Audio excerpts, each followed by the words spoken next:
Olá, 203, professor Diego Vitelli falando. Nós vamos dar sequência ao nosso conteúdo programático e agora entrando no segundo tópico da ecologia, uma vez que já trabalhamos os conceitos básicos da ecologia antes das férias e agora nós vamos dar sequência verificando justamente as cadeias alimentares. Essa imagem eu acho ela muito emblemática. Ela é bem emblemática porque ela é uma imagem emblemática porque ela já foi cobrada em provas do Enem. Observa muito bem, 203, como essa imagem ela é bem representativa do que de fato é uma cadeia alimentar. Toda a cadeia alimentar é uma sequência ordenada onde uns seres vivos servem de alimento para outros.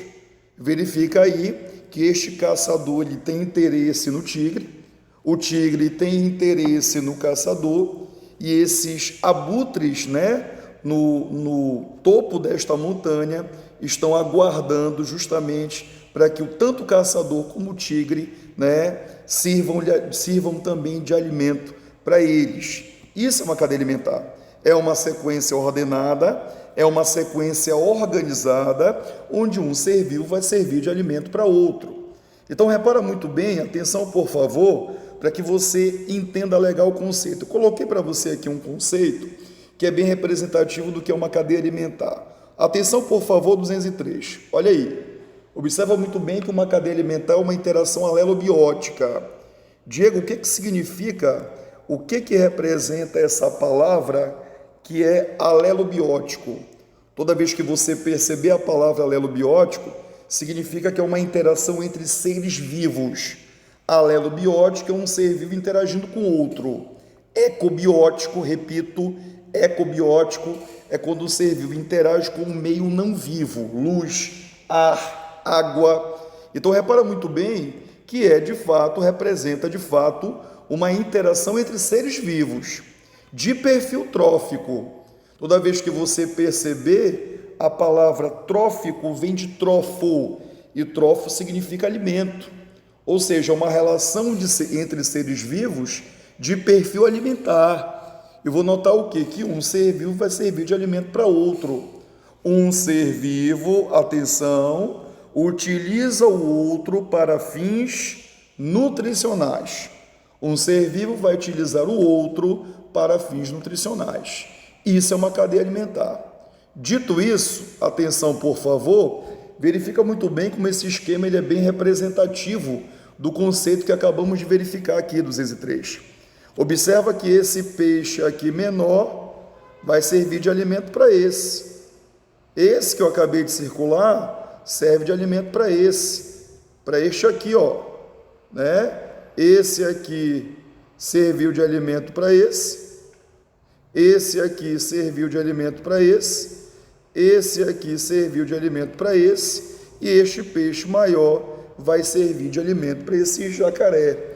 Verifica, portanto, meninos, atenção por favor, que de fato nós temos uma sequência ordenada, onde uns servem de alimento para outros. Está aí. É uma sequência ordenada, onde uns seres vivos servem de alimento para outros seres vivos. Assim, você precisa conhecer perfeitamente quem são os elos de uma cadeia alimentar. Que seres vivos vão compor uma cadeia alimentar? Repara muito bem que toda cadeia alimentar ela sempre vai ser composta por 3 elos, por 3 grupos de seres vivos. O primeiro grupo que nós percebemos, o primeiro grupo que nós identificamos é o produtor. Sempre indico o produtor por P. O produtor é o ser vivo que inicia a cadeia alimentar. E detalhe, é um ser vivo autótrofo. Diego, o que significa isso? Todo produtor é um ser vivo capaz de fabricar o seu próprio alimento. Ele vai fabricar, ele tem autonomia de produzir o seu próprio alimento. Ele pode fabricar este alimento graças à fotossíntese ou pode também fabricar este alimento através do processo de quimiossíntese. Então, o produtor, repito, e atenção por favor a isso, 203, o produtor é o ser autótrofo, é o ser que fabrica o seu próprio alimento ou através do mecanismo de fotossíntese ou através do mecanismo de quimiossíntese. Então, tomar muito cuidado com isso. Então, quando eu falo para você, por exemplo, em fotossíntese, você tem aqui a equação geral desse processo. Verifica que a fotossíntese indica perfeitamente uma conversão de substâncias inorgânicas em substâncias orgânicas.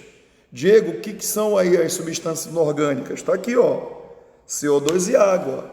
Veja que o CO2 e água serão convertidos na presença de luz em matéria orgânica. Neste caso, a matéria orgânica representa a glicose.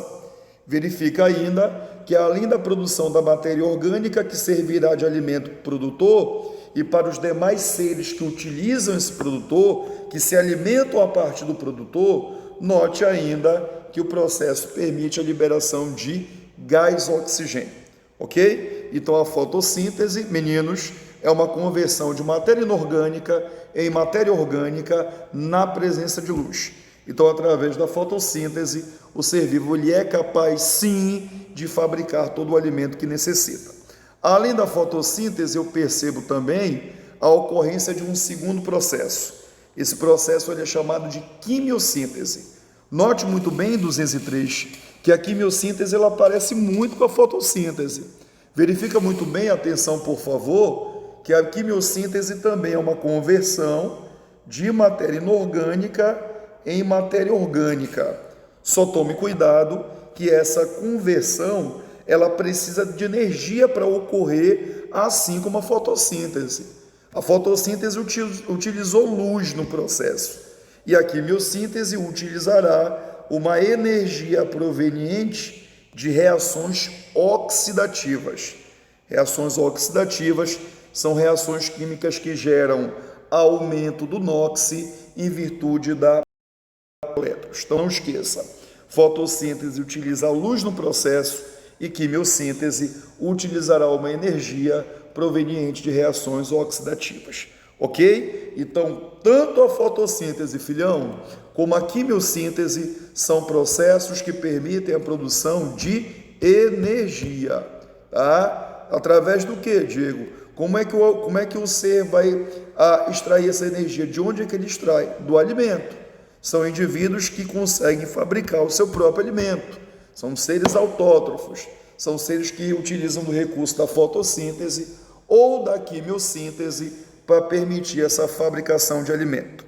Dito isso, vamos ver, portanto, o próximo elo da cadeia alimentar. O próximo elo da cadeia alimentar que você tem que tomar cuidado são os consumidores. Repara muito bem que o consumidor é um ser heterótrofo, filhão. Verifica muito bem, 203, que um consumidor não fabrica o seu próprio alimento. Ele vai buscar no meio em que vive o alimento que necessita. Repara que um consumidor ele pode ser organizado da seguinte forma. Veja que eu posso ter um consumidor primário, que eu sempre chamo de C1. O consumidor primário é aquele que se alimenta do produtor. Veja ainda que eu posso ter um consumidor secundário, C2. O consumidor secundário é aquele que se alimenta do consumidor primário. Veja, perceba que eu posso ter também um consumidor terciário, C3. O consumidor terciário é aquele que se alimenta do consumidor secundário. E note ainda a presença de um consumidor quaternário, C4. O consumidor quaternário é aquele que se alimenta de um consumidor terciário. Então, repara muito bem, 203, que o consumidor que você está analisando ali no item é o cara que vai se alimentar do elo anterior. O primário se alimenta do produtor, o secundário se alimenta do primário, o terciário se alimenta do secundário e o quaternário se alimenta do terciário. Diego, eu vou perceber, por exemplo, a 10, 20, 50 consumidores? Não. Você vai notar mais para frente que as cadeias alimentares, elas são sempre curtas. Uma cadeia alimentar é sempre curta, uma cadeia alimentar sempre possui uma quantidade pequena de seres vivos, sempre poucos seres vivos. Por quê? Porque você vai notar que há uma relação direta com o fator energia. E você vai perceber que à medida que eu me distancio na cadeia alimentar, a energia sempre diminui. Então, implica dizer diretamente, 203, que uma cadeia alimentar que possui, em tese, muitos consumidores, se a energia diminui ao longo dela, os últimos consumidores não receberiam energia. Os últimos consumidores morreriam em virtude disso, ok? Então, nunca você vai perceber uma cadeia alimentar na prática com um grande teor de consumidores, uma vez que a energia diminui ao longo da cadeia alimentar. A energia ela sempre reduz ao longo da cadeia alimentar. Então, repara muito bem, atenção a isso, por favor, que todo consumidor é sempre, indica sempre um ser heterótrofo, é um ser que não é capaz de fabricar alimento. Vamos dar sequência, vamos seguir. Além dos consumidores, nós percebemos também a presença dos decompositores. Um decompositor, você tem como decompositor sempre os fungos e as bactérias. Não vai pensar no urubu. O urubu ele não é um decompositor. O urubu se alimenta da matéria orgânica já em decomposição. Um decompositor verdadeiro, de fato, é um fungo, pode ser uma bactéria, é um ser vivo capaz de converter, capaz de transformar a matéria orgânica morta em matéria inorgânica. Ele converte matéria orgânica morta em matéria inorgânica. Então, repara muito bem, atenção, por favor. Está aqui, ó. O papel do decompositor é transformar substância orgânica em substância inorgânica. É transformar, atenção, matéria orgânica morta em matéria inorgânica. Então, se eu perceber num item que a matéria orgânica morta está sendo convertida em matéria inorgânica, eu posso marcar, sem dúvida alguma, que são processos de decomposição. Tome cuidado que este processo, como disse ainda há pouco, é realizado sempre por fungos e bactérias. São os fungos e as bactérias que vão atuar nesse sentido. Diego, mas quando eu produzo matéria inorgânica, quem seria essa matéria inorgânica? Sais. A ideia da decomposição é aumentar o teor salino no solo, é aumentar o teor de sais no solo, porque quanto maior o teor de sais no solo, maior a fotossíntese. A planta, para ter uma melhoria, para ter uma melhora do seu mecanismo de fotossíntese, ela não precisa apenas de gás carbônico, água e luz, como eu te mostrei na reação ainda há pouco, ela precisa de sais. Quanto maior o teor de sais no solo, mais matéria-prima a planta vai exibir para construir o seu composto orgânico através da fotossíntese. Então, tomar muito cuidado com isso, que a decomposição é importante para aumentar o teor de sais no solo, permitindo assim que a planta possa ter um maior rendimento do seu mecanismo fotossintético. Então, se eu te perguntar, 203, quais são os elos de uma cadeia alimentar? São sempre 3 elos: produtor, que é o ser vivo autótrofo, consumidor, que são os seres vivos heterótrofos, e os decompositores, que são seres vivos heterótrofos especiais, uma vez que são capazes de converter matéria orgânica morta em matéria inorgânica. Não esqueça disso. Atenção sempre a isso. Então, meninos, tomar cuidado, tomar bastante cuidado, que esse reaproveitamento da matéria inorgânica por produtores, nós conhecemos como reciclagem da matéria. Então, se eu te cobrar no item o que seria essa reciclagem da matéria, é o reaproveitamento dos sais pelos produtores para aumentar assim a sua fotossíntese, gerando mais matéria orgânica no ecossistema. Bem, nós vamos dar sequência e repara que na sequência eu coloco para você uma observação para tratarmos especificamente a respeito de nível trófico. Quando eu observo o nível trófico eu sempre interpreto como uma posição alimentar. Tecnicamente, o nível trófico é a posição ocupada pelo ser vivo em uma cadeia alimentar. Veja muito bem o seguinte, é importante isso. Acompanha, por favor, para você entender. Nós temos aqui os principais elos de uma cadeia alimentar: produtor, consumidor primário, consumidor secundário, consumidor terciário, consumidor quaternário. O produtor, ele sempre ocupa o primeiro nível trófico. Ele é o primeiro ser vivo a servir de alimento. O consumidor primário, ele ocupa o segundo nível trófico. Ele é o segundo ser vivo a servir de alimento. O consumidor secundário, ele ocupa o terceiro nível trófico. Ele é o terceiro ser vivo a servir de alimento. O consumidor terciário, o quarto nível trófico. E o consumidor quaternário, ele ocupa o quinto nível trófico. Ele é o quinto ser vivo a servir de alimento. Então, repara muito bem, 203, que às vezes o aluno ele comete uma falha. Ele vê assim, consumidor primário 1. Então, ele ocupa o primeiro nível trófico, e não é assim.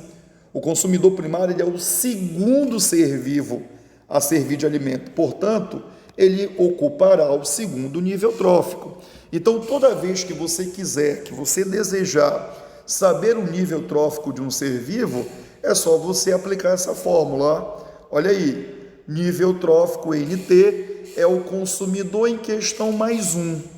Diego, eu não entendi. Como assim? Imagine uma cadeia alimentar que eu tenha, uma cadeia alimentar hipotética, que eu tenha o consumidor de número 5. E eu quero saber qual é o nível trófico dele. Então,